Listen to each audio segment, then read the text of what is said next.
ताजमहल दुनिया का सबसे खूबसूरत स्मारक, एक ऐसी इमारत जिसे लोग प्रेम की निशानी मानते हैं। लेकिन इस सफेद संगमरमर के भीतर ऐसे कई रहस्य छुपे हैं जो आम लोगों को पता ही नहीं चल पाए। क्या वाकई शाहजहां ने मजदूरों के हाथ कटवा दिए थे? क्या वास्तव में ताजमहल के नीचे 22 गुप्त कमरे मौजूद हैं? क्या यमुना नदी के पार एक काला ताजमहल बनाने की योजना सच थी?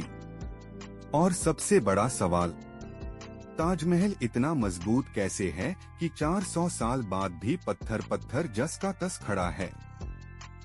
आज इन्फो मंत्रा आपको लेकर चला है ताजमहल की वास्तविक कहानी की ओर, जहां इतिहास, विज्ञान, प्रेम और मिथक सब एक जगह मिलते हैं।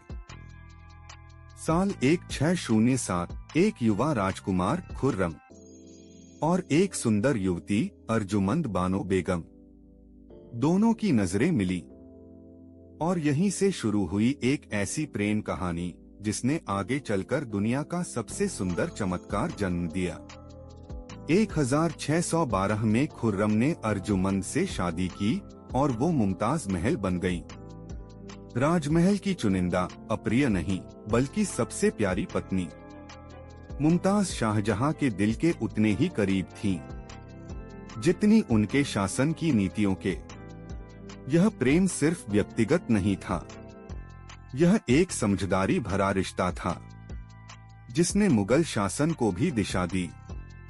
लेकिन 1631 बुरहानपुर में मुमताज की असमय मृत्यु ने शाहजहां को तोड़ दिया और यहीं शुरू हुआ उस स्थापत्य का निर्माण जिसे हम आज ताजमहल के नाम से जानते हैं। ताजमहल का निर्माण 1632 में शुरू हुआ। 22 साल, 20,000 कारीगर, 1,000 हाथी और अनगिनत कलाकार, राजस्थान के मकराना से लाई गई सफेद संगमरमर की चादरें एक इंच तराशी गईं। तुर्की, फारसी और भारतीय स्थापत्य का मिलाजुला रूप गढ़कर एक ऐसी इमारत बनाई गई जिसका हर हिस्सा दूसरे हिस्से के बराबर हो। ताजमहल दुनिया की सबसे सटीक सिमेट्रिकल इमारतों में से एक है। आप इसे किसी भी कोण से देखें, आपको यह बिल्कुल परफेक्ट दिखाई देगा। कैलीग्राफी में इस्तेमाल होने वाला लिखावट का डिजाइन इस तरह से तराशा गया है कि ऊंचाई पर लिखा बड़ा अक्षर नीचे से देखने पर भी बराबर लगे। यह सिर्फ एक स्मारक नहीं, यह इंजीनियरिंग और कला का अद्भुत संगम है। एक आम कहानी सुनी जाती है कि ताजमहल बनने के बाद शाहजहां ने मजदूरों के हाथ कटवा दिए ताकि वे कहीं और ऐसा शाहकार न बना सकें। लेकिन इतिहास इससे पूरी तरह अलग कहानी कहता है। किसी भी मुगल रिकॉर्ड में इसका जिक्र तक नहीं मिलता। यह कहानी पहली बार कई सदियों बाद लोक कथाओं में दिखाई देती है। सच्चाई यह है कि ताजमहल के कारीगर बाद में और भी मुगल इमारतों में दिखाई देते हैं, इसलिए यह दावा एक मिथक है जिसे ताजमहल की भव्यता को देखकर लोगों ने खुद ही गढ़ लिया।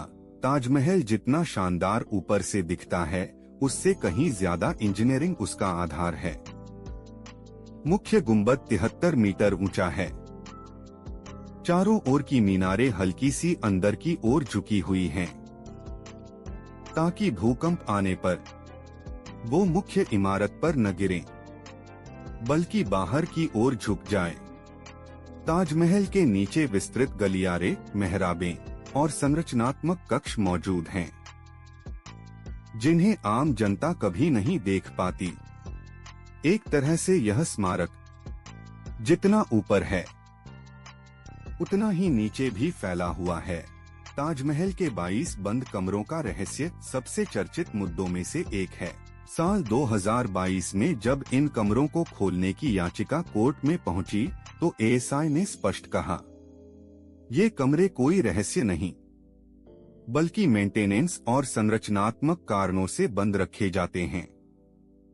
इनमें न तो कोई मूर्तियां मिली हैं न कोई छुपा हुआ कक्ष और न कोई धार्मिक अवशेष। असल में ये कमरे इतने पुराने हैं और इनमें इतनी नमी रहती है कि अगर इन्हें खोला जाए तो संगमरमर और लकड़ी दोनों को नुकसान पहुंच सकता है। इन कमरों की असलियत उतनी रहस्यमयी नहीं जितनी लोगों की कल्पना ने उन्हें बना दिया है। एक और लोकप्रिय कहानी कहती है कि शाहजहां अपने लिए यमुना नदी के दूसरे किनारे एक काला ताजमहल बनवाना चाहते थे, लेकिन इतिहास यहाँ भी कुछ और बताता है। नदी किनारे मिले काले पत्थरों के टुकड़े असल में सफेद संगमरमर थे, जो सदियों में काले रंग जैसा दिखने लगे थे। ब्लैक ताजमहल की कहानी सुंदर है, रोमांटिक है, लेकिन प्रमाणों के बिना इसे सच नहीं माना जा सकता।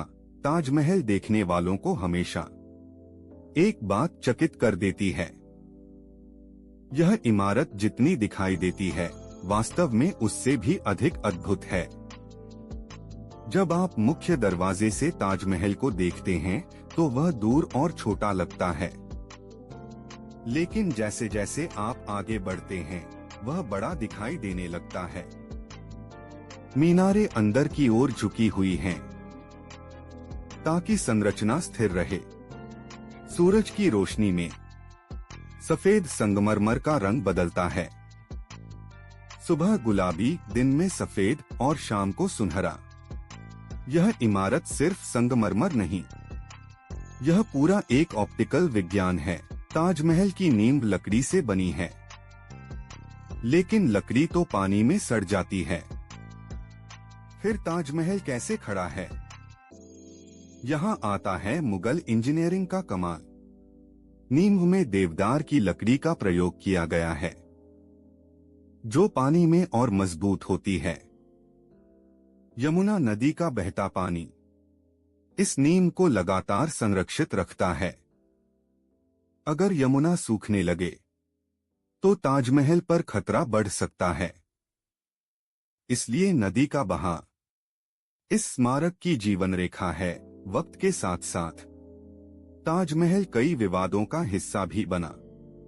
कभी कहा गया कि यह किसी मंदिर पर बना है, कभी कहा गया कि इसका असली नाम कुछ और था, लेकिन इतिहासकार, एएसआई और सुप्रीम कोर्ट तीनों का मत स्पष्ट है।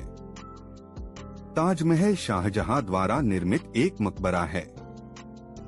इसके मुगल दस्तावेज मौजूद हैं, कारीगरों की सूची मौजूद है, खर्च का विवरण मौजूद है।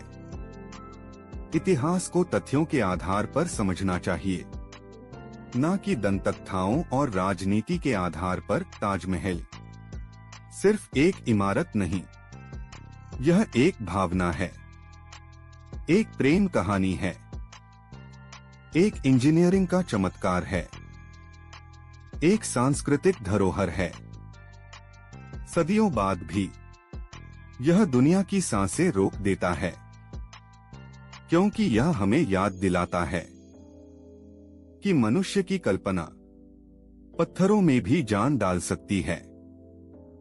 दुनिया रहस्यों से भरी है। कुछ किताबों में छिपे हैं, कुछ पत्थरों में लिखे हैं और कुछ वक्त की परतों में दबे हुए हैं।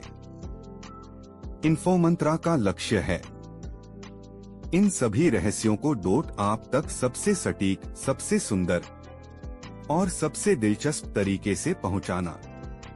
अगर आपको हमारी कोशिश पसंद आई तो वीडियो को लाइक करें, अपने विचार कमेंट करें और ऐसी ही गहरी, सच्ची और रोमांचक कहानियों के लिए चैनल को सब्सक्राइब करना न भूलें, क्योंकि इतिहास सिर्फ पढ़ने की चीज नहीं, यह महसूस करने की कला है। हम फिर मिलेंगे एक नई कहानी, एक नए रहस्य और एक नए सच के साथ। तब तक जिज्ञासु रहिए, जागरूक रहिए और जुड़े रहिए इन्फोमंत्रा के साथ।